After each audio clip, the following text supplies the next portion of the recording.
Hello people, mambo vipi na kuaje wadau? Hope mko poa hapo hivyo. So hapa hivi nilikuwa nimeenda kuangalia kiatu, brother yangu alikuwa ameniambia manzeni aje, si anachezanga mpira, ni mtu wa mpira sana. Sasa kaniambia ukifika kwa nini, kwa siku yenye kwa tu free alafu uende unichukue viatu, at least unitumanishe na mtu mwenye anakuja huku Kenya. Nikasema why not? Nikaenda hapo hivyo nikaanza kusorora viatu kuangalia manzeni hizi kumbe zilikuwa ni za brand. Vitu za brand huko lazima uko umefika bei. So mimi hapo hivyo nikakuwa na sorora naangalia tu manini inaitwa aje? Naangalia prices. Hizi vitu zilikuwa juu. Wacha nitakuonyesha hapo mbele kwa hii video. Kuna karisiti hapo nilikuja nikaangalia. Brand huku lazima umefika bei. Sikuwa nafikiria vitu tu napata hivi nini. Kuangalia lebo jo. Lebo ilikuwa Adidas. Na vitu ya Adidas mnajua tu venye iko XP.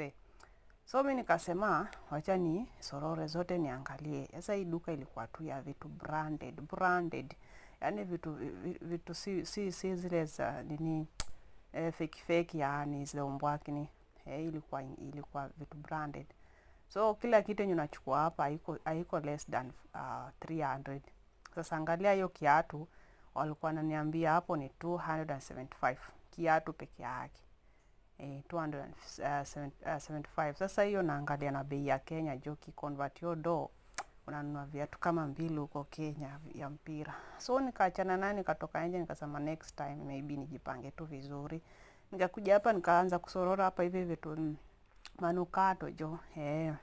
Hapa nilikuwa naitwa tu naambiwa huyu mwenye alikuwa anauza hapa ananiambia unajua hii. Yaani anajaribu kusuka ndio ubaya. So ananiambia hizi nini tatu, hizi perfume tatu anakuzia na wanchwani.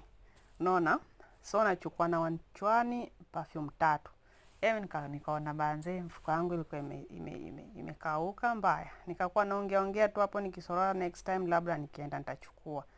But ilikuwa safi sana, vitu safi. So sikuwa na pesa hapo nikaondokea nikakuwa tu nachukua mavidapo. Alafu mtu mwenye anachukua mavidapo alikuwa tu mtu blood fucking tu yani. Anachukua vida anaangalisha kamera chini. Mimi nilikuwa nataka asororeshe watu kiasi nini vitu zenye ziko hapa hivyo na yako tu kwa mambo yake. Kwa vitu zake tu jo. So next time labda nitarudi niwaonyeshe vitu tu like nichukue vida mimi mwenyewe. At least mjibambe. Alafu muone pia prices za huko zinakaaje. So kama subscribe kwa channel yangu kindly subscribe and thank you so much for watching.